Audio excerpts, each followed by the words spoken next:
L'écriture manuscrite est le fait d'écrire à la main, mais c'est également un outil cognitif et une ressource que possède l'humain depuis plus de 5000 ans. L'écriture numérique est quant à elle le fait d'écrire à l'aide d'un support numérique, tablette, ordinateur, etc. D'après les études que nous avons menées, l'apprentissage de l'écriture manuscrite incite des enfants à faire un mouvement appelé geste graphomoteur, qui ressemble à la forme visuelle de la lettre. Il se crée donc une mémoire sensorimotrice propre à chaque lettre. Cette mémoire motrice serait utile lorsque l'enfant se place en position de lecteur. Nous avons constaté que les enfants ayant appris les lettres à la main étaient meilleurs pour les identifier et les reconnaître. Ils avaient donc des facilités à décoder. Donc si l'enfant ne sait pas tracer la lettre, il perd un élément facilitateur de lecture. En effet, les élèves auront plus de difficultés pour lire car ils n'auront pas appris à décoder pendant l'apprentissage de l'écriture. Leur cerveau sera alors en état de surcharge cognitive. De plus, des chercheurs de l'université de Princeton se sont rendus compte que les jeunes élèves qui utilisaient l'écriture papier avaient beaucoup plus de facilité pour faire de longues phrases et pour reconnaître les formes et les écritures dans les livres. Ils avaient également un goût beaucoup plus prononcé pour la lecture et donc possédaient un vocabulaire plus développé. Nous avons reproduit une expérience qui a été réalisée par des chercheurs. Il a été demandé à Aurélien de rappeler les lettres de son prénom en écrivant avec un stylo à billes sur du papier, puis avec un stylet sur l'écran d'une tablette. Nous avons évalué la qualité graphique des lettres en termes de conformité par rapport à leur forme académique, ainsi que le temps qu'il a utilisé pour rédiger. Les résultats de l'étude qui avait été réalisée par les chercheurs montraient que le tracé des lettres sur la tablette avec un stylet entraîne une dégradation de la qualité des lettres du prénom, une augmentation de la taille des lettres, des pauses plus longues autour du tracé, une pression plus importante sur le stylet et des difficultés de régulation de la trajectoire du stylet. Waouh, super hein. T'as écrit quoi? Comment tu t'appelles? Lors de notre expérience, la taille des lettres était plus petite au moment de l'écriture sur la tablette.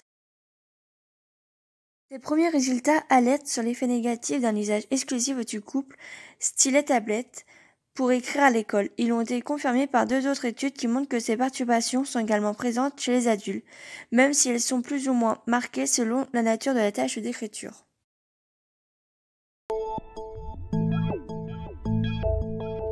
Pour que l'écriture manuscrite devienne rapide, on passe beaucoup de temps à apprendre à faire un mouvement qui est spécifique à chaque lettre. Quand on apprend à écrire au clavier, ce n'est pas une forme qu'on apprend, mais bien un pointage. On appuie sur une touche et la lettre apparaît immédiatement dans sa forme au bon endroit. Elle peut s'avérer utile comme moyen de compensation pour les enfants ayant des troubles de l'apprentissage, car si un enfant a des difficultés pour reproduire un geste de l'écriture, il ne pourra pas compenser sur les autres apprentissages fondamentaux. Selon Diarra, les enfants seraient plus motivés à produire un texte écrit sur un outil numérique. C'est un outil qui rendrait l'activité d'écriture plus simple et plus efficace grâce aux fonctionnalités des logiciels de traitement de texte. Copier-coller, supprimer et déplacer des mots ou des passages de texte, les outils de correction, etc. qui permettraient aux élèves, selon Luc Diarra, chargé de cours à l'Université d'Ottawa, de repérer et de corriger un plus grand nombre d'erreurs. L'illusion persiste chez les élèves que l'ordinateur va effectuer la tâche de correction. Nous allons faire une expérience ensemble. Dans ce texte, vous pouvez voir que le logiciel de traitement de texte m'indique qu'il y a une faute dans ce mot. Si je clique sur la première proposition de correction qu'il me propose, il va corriger l'oubli du U. En revanche, la terminaison de l'infinitif n'apparaît pas dans la liste des suggestions. Dans une démarche qui tire parti de l'erreur, il est important de montrer à l'élève qu'il convient de prendre du temps pour réfléchir sur la nature du soulignement et d'observer les différentes propositions qui lui sont données pour choisir la meilleure. Les tablettes sont pratiques pour certaines choses, mais pas terribles pour le dos. Elles posent plus de problèmes que l'ordinateur, car il est beaucoup plus difficile de trouver les bonnes positions. Si on a la tête tournée, ça ne va pas. Il faut être bien calé dans un lit ou un fauteuil. Le cou doit pouvoir se reposer avec un appui-tête ou un coussin. Il faut également poser ses bras et avoir l'écran en face des yeux. Beaucoup de patients jeunes ont aujourd'hui des tendinites, des fléchisseurs des doigts avec une prédominance pour le pouce qui se manifeste par des douleurs, voire des doigts bloqués en flexion. De plus, une pathologie qui touchait traditionnellement des personnes de 40 à 60 ans est observée aujourd'hui chez des adolescents et des jeunes adultes parfois âgés moins de 20 ans. Nous n'avons pas de preuve à l'heure actuelle que ce soit lié au téléphone portable ou aux tablettes. Il faudra pour cela des études plus poussées. Mais il y a de forts soupçons sur ce lien car l'incidence de cette pathologie est plus forte qu'avant, elle survient plus tôt. Cependant, l'écriture manuscrite a elle aussi un impact sur la santé. En effet, plusieurs enfants se plaignent d'avoir mal à la main quand ils écrivent. Et il y a différentes raisons. L'endurance de l'écriture, l'apprentissage lui-même et la tenue du crayon. En effet, il est primordial de bien tenir son crayon pour éviter d'avoir des crampes et la feuille doit être bien positionnée droite devant le scripteur. La graphothérapie est une discipline qui s'attache à traiter et à corriger la dysgraphie grâce à différentes méthodes. Elle vise à reprendre une position confortable, mais aussi à permettre de stabiliser la situation psychologique et d'améliorer l'image de soi, afin que cela ne constitue pas un frein supplémentaire dans la vie quotidienne.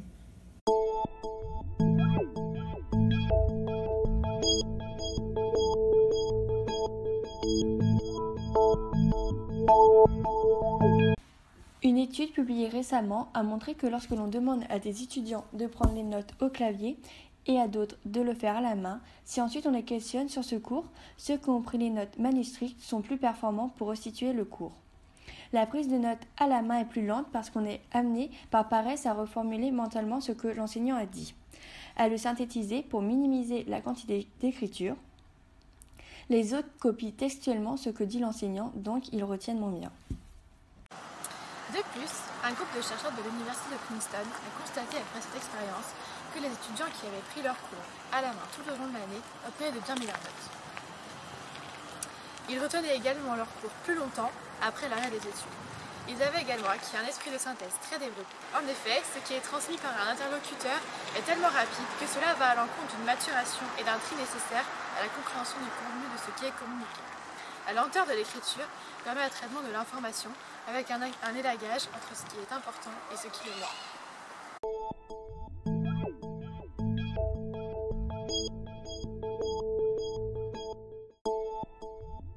En effet, ces applications sont intéressantes, dans le cas où l'enfant doit replacer les lettres dans le bon ordre. Il est intéressant de constater que cela permet à l'enfant de répartir les lettres dans l'espace, alors que l'écriture dactylographiée place directement et automatiquement la lettre à la bonne place. Les exercices où il est question de tracer les lettres sur l'écran sont intéressants également, mais ils posent aussi la question du stylet outil. Steve Jobs y était opposé, mais depuis peu, on constate un retour en force du stylet, parce qu'il est plus approprié que le doigt pour tracer les lettres, et surtout, il permet des mouvements plus précis. Les enfants doivent continuer à écrire, c'est très important de continuer à écrire. Donc c'est un support supplémentaire. L'idée serait alors d'utiliser les tablettes tactiles comme support d'écriture manuscrite.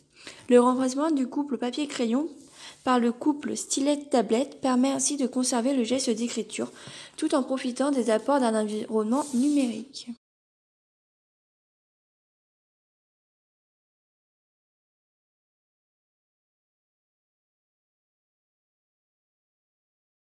Donc, tout d'abord, pour réaliser ce travail avec Emma, nous nous sommes mis d'accord sur un thème.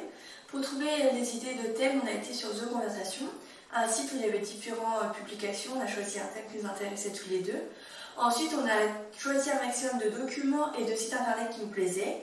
Dans un troisième temps, on a trié les revues scientifiques ou non. Ensuite, on est passé à la rédaction du texte. Une fois le texte réalisé, on a pu choisir notre structure de vidéo, donc comment on allait faire notre vidéo. On a choisi de faire la vidéo sur Canva. Ensuite, on a structuré les différentes étapes de la vidéo.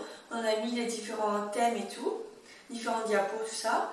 Dans un second temps, nous sommes allés filmer les différentes personnes qu'on avait interviewées. Donc, mon papa, le papa d'Emma, un copain et mon neveu Aurélien. Ensuite, nous sommes filmés, Emma et moi, chacune de notre côté. Et on a monté la vidéo chacune chez soi pendant les vacances. On a eu quelques difficultés pour réaliser ce reportage.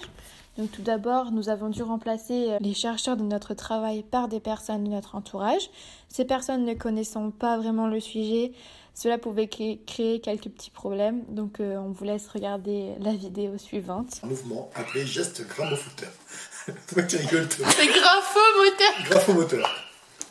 Tiens, il demande de... Redis la phrase, juste la phrase et tu reprends. Non mais rigole pas non plus quoi. T'es concentré là. Ensuite, pour notre expérience, nous avons travaillé avec un enfant de 4 ans et demi, ce qui est assez jeune. Donc nous avons dû le motiver à la tâche, étant donné que celui-ci ne voulait pas vraiment le faire. Donc on a commencé par faire une séance un peu de rigolade avec lui. C'est l'enfer ce qu'on te fait faire. C'est dur, hein. C'était bien. Tu as écrit ton prénom ou pas? De plus, nous avons dû trouver quelques techniques pour pouvoir tourner et faire des vidéos qui changent un peu de l'ordinaire pour que ce ne soit pas redondant. Donc pour cela, on a essayé de trouver quelques techniques.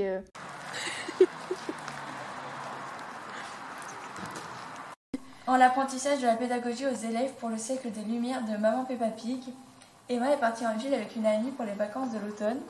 Erasmus de Marseille, Paris et Toulouse, des vacances pour la vie de l'automne, Société Générale du Crédit Agricole. Non, on joue les genoux. En dessous les genoux? Oui. Ah, ok. L'écriture manuscrite. Attends. Et je regarde où? Je regarde ça, je regarde pas ma feuille. Hein. Oui, tu me regardes moi. Parce qu'en fait, comme j'avais zoomé avant d'appuyer, et bah du coup, ça a fait genre vraiment gros dans ta tête. Ouais. Nous avons dû trouver un bon logiciel de montage, car entre Noémie et moi, nous avons quelques mimiques qui font que il était impératif de les supprimer. Donc je vous laisse regarder. C'est quand tu veux. Attends. Tu me dis quand tu... Gros dans ta tête. Ouais. Vous avez dû également constater que pour certaines vidéos, il y a des bruits de fond qui sont un peu désagréables, comme un bruit de perroquet ou un bébé qui pleure.